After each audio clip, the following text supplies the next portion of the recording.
नीति वचन अध्याय 31 वचन 26 में लिखा है, वह बुद्धि की बात बोलती है और उसके वचन कृपा की शिक्षा के अनुसार होते हैं। She speaks with wisdom and faithful instruction is on her tongue. आमेन। आज परमेश्वर कहते हैं बुद्धिमान कैसे रहना है, कुछ बातें हम सीखेंगे। प्रैक्टिकली मैं आपको समझाऊंगा। आप सब लोग जानते हैं मूसा की माँ का नाम है योकेबेद। मिस्र देश में जब इजरायलियों की संख्या बढ़ रही थी, इजरायली लोग मिस्र की गुलामी में थे, मतलब जनसंख्या बढ़ रही थी इजरायलियों की, तो मिस्रियों को डर लगा। जब लड़ाई बढ़ गया, युद्ध आया, कोई शत्रु आ गया, तो ये इजरायली लोग हमें छोड़कर दुश्मनों का सहारा लेंगे और हमें खत्म कर देंगे। हर एक लड़का जो इजरायलियों के घर में पैदा होता है, छोटा बच्चा, उसको हम मार दे। क्या करना है? मार दे। ऐसा हुआ जब माँ बच्चे को जन्म रही थी डिलीवरी के टाइम में। आज के दिन तो डॉक्टर नर्स सब कुछ है, उन दिनों में दाइयाँ होते थे, घर आके डिलीवरी करते थे, नॉर्मल डिलीवरीज। राजा फेरोन ने बोला हर एक इजरायली औरत जो लड़का पैदा होता है उसे वहीं मार दो। अगर लड़की पैदा हुई तो कोई बात नहीं, लड़का पैदा हुआ तो उसको खत्म कर दो। लेकिन ये बीच में जो दाइयाँ थी, इन्होंने डरा परमेश्वर से। ये बहुत बड़ा पाप है, हम ऐसे बच्चों को, माँ से बच्चों को हम मार के अलग नहीं कर सकते, पाप है। जब उन्होंने नहीं मारा, परमेश्वर ने उनको आशीष दिया, उनके बच्चों को, परिवार को ब्लेस किया। तो फेरोन राजा ने पूछा आपने ऐसा क्यों किया? तो उन्होंने कहा इजरायली औरत बहुत समझदार है, बच्चा जन्मने के टाइम में हम आने से पहले ही बच्चे को डिलीवर कर देते। राजा ने आज्ञा दिया, दूसरी आज्ञा क्या बोला पता है? ये ऐसा नहीं चलेगा, ये लेडीज मेरी बात नहीं मान रहे, तो क्या करो? उसने एक आज्ञा, हुक्म दिया, इजरायली में कोई भी बेटा पैदा हुआ, बच्चे को नील नदी में फेंक दो। तो एक औरत थी, उसका नाम है Jochebed. There was a woman named Jochebed. She had a baby boy. कौन था? लड़का था, लड़का। तो लड़के को पानी में फेंकने का टाइम आया, क्योंकि उन दिनों में चेकिंग होता था, घर घर जाके ये मिस्र लोग ना आके चेक करते थे लड़का है लड़की। पैदा हुआ तो उसको वही गला काट देते स्पॉट में, माँ के सामने। ये देखने के लिए माँ के दिल में ना बहुत डर था, इसीलिए माँ ही खुद बच्चे को पानी में छोड़ देती थी। एक छोटा सा झूला की तरह बना के बच्चे को पानी में छोड़ देती है। बच्चा 3 महीना था। कौन है लड़का? मूसा, मोसेस। तो बच्चे को पानी में छोड़ देती है। माँ का दिल बहुत दर्द था, माँ रो रही थी, प्रार्थना कर, शायद मैं सोचता हूँ कि उसने प्रार्थना करके छोड़ा। नील नदी के किनारे नहाने के लिए आई थी फेरोन की बेटी रानी। छोटा सा पानी में तैरते हुए आ रहा था एक चीज, उसने देखा ये क्या है, तो देखिए एक बच्चा है। तो बच्चे को देखते ही उसको दया आ गया, अरे किसी इजरायली की बच्चा है, बेचारा बच्चा रो रहा था। तो बच्चे को देखते ही दया आ गया। वो दया कैसा आया? अपने हाथों में ले ली बच्चे को।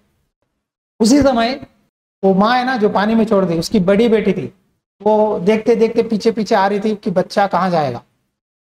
तो आकर रानी के सामने खड़ी हो गई, रानी जी अगर आप चाहे तो ये बच्चे को पालने के लिए, दूध देने के लिए, बड़ा करने के लिए मैं एक दाई को लेके आऊंगी। तो युवरानी को पता नहीं ये कौन है, ये कौन है। तो बोली हाँ लेके आ। दौड़ते माँ के पास गई, मम्मी मम्मी आपको पता है आपका बच्चा कहाँ है? पता है? फिर उनकी बेटी युवरानी के हाथ में गया, हमारा भाई नहीं मरा, वो जिंदा है। और रानी ने बोला बच्चे को पालने के लिए एक दाई चाहिए। तो मैंने सोचा आप ही हो, चलो मेरे साथ आओ। अपने बेटे के पास गई, रानी के सामने खड़ी। रानी ने पूछा तू दाई है? हाँ जी। बच्चे को दूध दे सकती है? हाँ जी। बड़ा कर सकती है?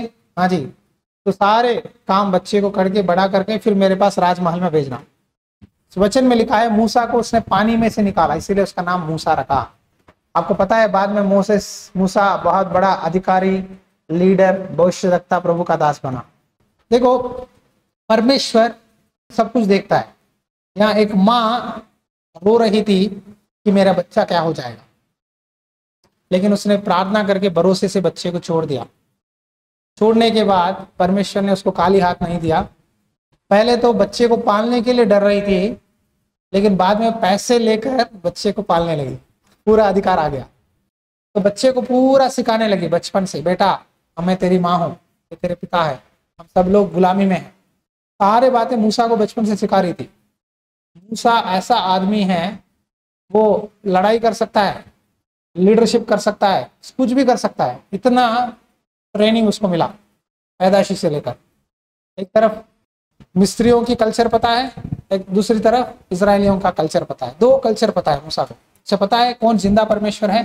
मिस्र देश में मिस्रियों के कपड़े पहनकर रानी की बेटा की तरह था।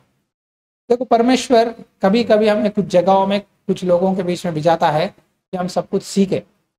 तो यहाँ अगर मूसा के ऊपर उनकी माँ की प्रार्थना, अगर माँ सिखाया नहीं होता तो शायद हम मूसा को एक भविष्यद्वक्ता की तरह नहीं देख सकते, क्योंकि उसको बचपन से पाल कर दूध देकर बड़ा करके बोलने लगी हम गुलामी में है, हमारे बाप दादे अब्राहम इसहाक याकूब परमेश्वर है, वो जिंदा खुदा है बेटा।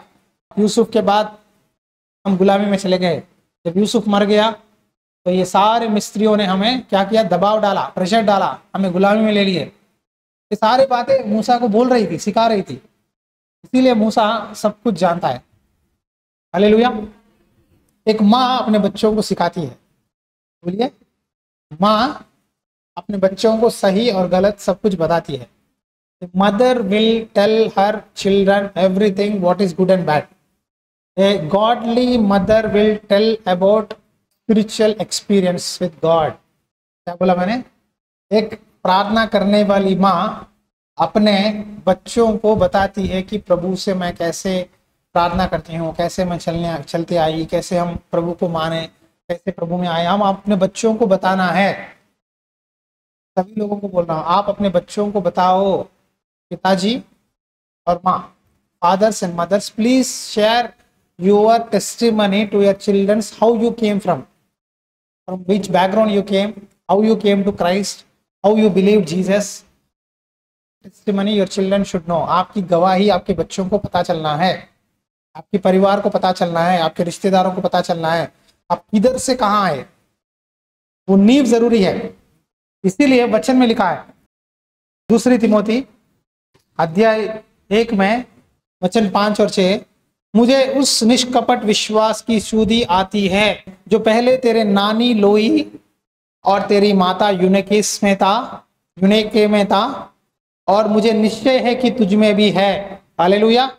अगर आपकी माँ या आपकी नानी प्रार्थना करने वाले हैं तो आपके बच्चों में ऑटोमेटिकली विश्वास आ जाता है। आप बच्चों को क्या सिखा सकते हैं पता है? विश्वास। हर आत्मिक माँ में पहले लक्षण क्या है? विश्वास। विश्वास के बिना हम परमेश्वर को कुछ नहीं कर सकते। Without faith it is impossible to please God. विश्वास बहुत जरूरी है। हम विश्वास को सिखाना है। आज बच्चे के पास कुछ नहीं है तो ऑटोमेटिकली मत बोलना, हे क्यों पैदा किया, मेरे बेटे को क्यों सताते हो, दिलाओ, मत सिखाओ। बोलो प्रार्थना कर, प्रभु से मांग। अगर प्रभु का इच्छा हो तो तेरे डैडी और मैं सोच कर दिलाएंगे। पूछते ही मत देना। कुछ चीजें क्या होते हैं पता है? बच्चों को आदत पड़ जाता है, वो समझते हैं कि मैं डैडी से कुछ भी पूछूं दे देगा। मैं ऐसे ऐसे माँ को देखा, माँ को बेटा या बेटी पूछती है मम्मी मुझे चाहिए, माँ कुछ भी कर देती है बिना सोचे समझे डैडी की हालत क्या है नहीं सोचती। बोलती है मेरा बेटा ने पूछा, मेरा बेटा कुछ भी पूछा दिलाना ही है। बेटा देखता है कोई कॉलेज में या स्कूल में 5,000 का जीन्स लेता है, कोई डाल के आया 5,000 का, तो कहता है मुझे मम्मी मुझे ये चाहिए। तो माँ इमीडिएटली कहती है तुमने इसको क्यों पैदा किया, क्यों पैदा किया, बच्चे को कुछ नहीं दिलाता। छोटा बच्चा मांग रहा है, दे दे, दिला दे, दिला दे। आपको बताना है बेटा प्रार्थना कर, प्रभु से पूछ। अगर प्रभु हमें बोलेगा हम जरूर आपको दिलाएंगे। हम ऐसे माँ बाप नहीं है कि तुम्हें नहीं दे सकते, देंगे, प्रभु देगा, लेकिन विश्वास रख, प्रार्थना कर। बच्चों को पहला प्रार्थना सिखाओ। कुछ भी चाहिए बच्चों को प्रार्थना सिखाओ। बच्चा को पेंसिल चाहिए या कुछ भी चाहिए हम दे सकते हैं, माँ बाप से देते हैं, लेकिन पहले उसको प्रार्थना करना सिखाओ कि कुछ भी चाहिए विश्वास से पूछे प्रभु से। एक लड़का था सैमसन, माँ बाप इतना प्यार किया, लाड किया, एक लड़की को देखा, अन्य जाति को, फिलिस्ती को देखा, मुझे वही लड़की चाहिए, उसी से शादी करना है। माता पिता ने कहा हमारे देख इजरायली में हमारे प्रभु के बच्चे कितने लोग हैं, लड़कियां अच्छे अच्छे लड़कियां हैं, इनसे शादी कर। नहीं नहीं, मुझे, मैंने उसको देखा, मुझे वही चाहिए। हाँ, मैं बदला लूंगा, मैं बदला लूंगी बोल दिया, बदला नहीं पाया, वो खुद बदल गया। आज आप सिंपल सी शब्द आप कहते हो मैं बदला लूंगा, मैं बदला लूंगी, ये आपका बस की बात नहीं है। आप किसी को बदला नहीं सकते, वो आपके हाथ में नहीं है। आप किसी को भी बदला नहीं सकते, बदलाने वाला परमेश्वर है। You can not change any woman. You can say dad I will marry that girl, she is so beautiful, she is so good, my taste, her taste is very similar, I will change her, I will bring to church, I can make her read Bible, मैं बपतिस्मा दिलवा दूंगा, हम बढ़ेंगे, will grow. It is out, it is impossible, you can not do. क्योंकि एक व्यक्ति प्रभु को मानना है तो वो अपने आप विश्वास करना है। If a woman or a girl or boy has to accept Jesus, it should come from inside conscience. आप बोलने से कोई नहीं मानता। अगर आप बोलने से मानता तो जिंदगी दुनिया कभी न कभी प्रभु में बदल जाता। If we say, if people change, there is no problem. लोग मानते ही नहीं। देखो ये पेड़ दिख रहा है, इसके ये पेड़ ऐसा बनने के लिए पहले बीज डालते हैं। प्रभु का वचन बीज है, बीज डालते रहोगे। बच्चों को हम कैरेक्टर बिल्ड करना है संसार में, कैरेक्टर बच्चों का स्वभाव बनाना है, बच्चों को बचपन से पालना है। हाँ, मैं जानता हूं कि एक दिन में बच्चा बात सुधरेगा नहीं, कुछ साल लगेंगे, लेकिन उसे हम प्यार से, वचन से, अनुशासन से बदलना पड़ेगा। जब तिमोथी को पौलुस देख रहा था, वो बोल रहा है तेरी नानी लोई और तेरी माता यूनिस के अंदर जो विश्वास है वो ही तो विश्वास तेरे अंदर है। जब आपके रिश्तेदार आपके घर में आए, कोई बच्चा पैदा हुआ, वो थोड़ा बढ़ रहा है, 10 साल 12 साल, आप कहते हैं तुम तुम्हारी मम्मी की तरह हो, तुम्हारी नानी का चेहरा दिख रहा है इसके अंदर। हाँ, इसी तरह पौलुस कह रहा था जो विश्वास तुम्हारे अंदर मुझे दिख रहा है वो तुम्हारी नानी में मैंने देखा, तुम्हारी माता में देखा। तो लोग आपका विश्वास देखकर कहना है तुम्हारी नानी, तुम्हारी दादा, तुम्हारा फादर, तुम्हारी माँ में जो विश्वास है वो मुझे तुम्हारे अंदर दिख रहा है। स्त्री आत्मिक माँ बनने के लिए पहली बात विश्वास चाहिए। Second point prayer. एक आत्मिक माँ प्रार्थना करने वाली होती है। एक औरत थी जिसका नाम है हन्ना। हन्ना को बच्चे नहीं थे और उसकी सौतेली थी, उसका नाम है पेनिना। वो बहुत मजाक उड़ा रही थी। उन दिनों में कुछ लोग दो दो शादी करते थे, तो पहली एक वाइफ थी, उसका बच्चे थे, इसकी वाइफ नहीं, बच्चे नहीं थे, तो मजाक उड़ा रही थी, देख तेरे बच्चे नहीं है, मेरे बच्चे हैं। लेकिन उसका पति बोल रहा था देख मैं ही तेरा बेटा समझ जा, मैं तेरे साथ हूं, तू क्यों रोती हो। अच्छा पति है। लेकिन हन्ना ने चर्च में गई, घुटने टेकी, रो रही थी, प्रार्थना कर रही थी, प्रभु मुझे बच्चे दे, प्रभु मुझे बच्चे दे। तो प्रभु का दास आकर कहता है तू क्यों रोती हो। The man of God came into the church and told, "Hey woman, why are you crying? Are you drunk?" हाँ, पी के आई दिन में प्रभु के भवन में, क्योंकि इतना रो रही थी, नीचे ऊपर हिल रही थी। साहब मैं शराब नहीं पी, नहीं भी, मैं रो रही हूँ, मेरा दिल खोल के प्रभु से अपनी विनती बोल रही हूँ, मुझे बच्चे नहीं है। तो प्रभु का दास ने कहा तू शांति के साथ जा, go in peace, next year you will have a baby boy in your hands. शांति से जा, अगले साल तेरे हाथ में बच्चा रहेगा। आमीन। तब उसने रोना बंद कर दिया, दुख होना बंद कर दिया, विश्वास से वचन को रिसीव करने लगी, घर गई। बाद में 3 महीने के बाद प्रेग्नेंट हुई, फिर 9 महीने के बाद बच्चा पैदा हुआ। बच्चे को 5-6 साल बड़ा करने लगी। बच्चा दूध पीना छोड़ दिया था। भेड़ बकरियों को आटा गेहूं जो जो देना चाहिए परमेश्वर के भवन में सारे ली दान के लिए। डायरेक्टली प्रभु के दास के पास गई, एली के पास, बोली देखो ये बच्चा, आपने बोला कि तुझे बच्चा अगले साल मिलेगा, मुझे बच्चा पैदा हुआ, ये लो मेरा बच्चा, मैं आपको सेवकाई के लिए दे रही हूँ। इसके साथ मैं सारा दान आपको दे देती हूँ, ये आटा, ये गेहूं, ये तेल, ये जो जो देना है। उन दिनों में प्रभु के भवन में लाकर देते थे। तो जो जो देना है मैंने दे रही हूँ, और मेरे बेटे को भी दे रही हूँ सेवकाई के लिए, आप यही इस्तेमाल करो, ये चर्च में ही रहेगा आगे से। बहुत डेयरिंग। कितने लोग ऐसा बोल सकते हैं, छोटे बच्चे को लाकर, ये बच्चा यही काम करेगा आपके पास, आप इसको घर में इस्तेमाल करो, चर्च में इस्तेमाल करो, आपकी मर्जी है, मैं इसको प्रभु को दे दी। Very dangerous task. सैमुएल छोटा बच्चा था, इस झाड़ू कर रहा था चर्च में, प्रार्थना कर रहा था, सारे चीजों को लोग आना जाना चर्च में सब कुछ देख रहा था, छोटा बच्चा। तो परमेश्वर ने क्या किया, वो बच्चे के बदले और बहुत सारे बेटे बेटियां दिया। देखो, एक माँ, प्रेयर करने वाली माँ जब प्रभु से मन्नत मारती है वो पूरा करके ही रहती है, पीछे नहीं मुड़ती। ने प्रभु से वादा दिया, मैं दूंगी, दे दी।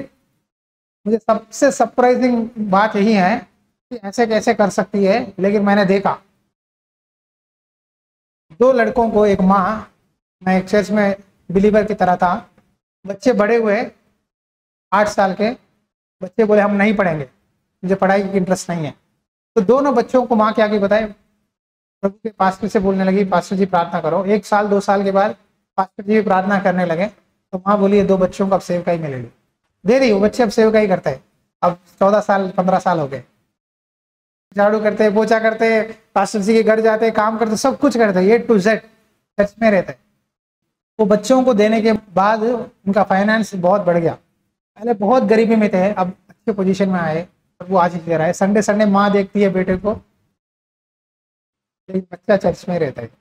ये क्या है ना, समर्पण। प्रेयर करने वालों को पता है कि प्रभु के भवन में मैं दूंगी तो मेरा कोई नुकसान नहीं, मेरा बेटा का कैरेक्टर बढ़ेगा, वो बहुत बड़ा आशीष बनेगा। वचन में लिखा है, सैमुएल जब बड़ा हुआ, छोटा बच्चा बड़ा होने के बाद जब एक एक बात बोलता था, वहां हर एक बात परमेश्वर उसको मुंह में से जो भी आता था वो पूरा होता था। सैमुएल जैसा आदमी बाइबल में देखोगे बहुत मुश्किल है मिलना, क्योंकि इतना पावरफुल बना बचपन से चर्च में रहकर, बड़ा होने के बाद उसको देखते ही लोग आदर करते थे, प्रेयर करो प्रेयर करो, क्योंकि उसका कैरेक्टर बचपन से बड़ा। तो एक प्रेयर करने वाली माँ बच्चों को अच्छी तरह पालती है, उसको पता है कि मेरा बेटा का भविष्य कहाँ है। आमीन। तो आप डेली प्रेयर करने के टाइम में आपके बच्चों की फ्यूचर के लिए, आत्मिक उन्नति के लिए प्रार्थना करो। नौकरी देगा, सब कुछ देगा, लेकिन आत्मिक उन्नति जरूरी है। अगर बेटा अच्छा आत्मिक जीवन नहीं है तो अपनी पत्नी को कैसे संभालेगा, बच्चों को कैसा पालेगा। और एक फैमिली पालना है, एक घर में 2 बच्चे हैं, बड़े हो जाते, शादी हो जाते, तब उसका एक फैमिली होगा, इसका फैमिली होगा।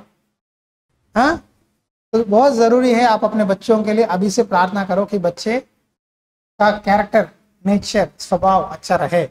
आमीन।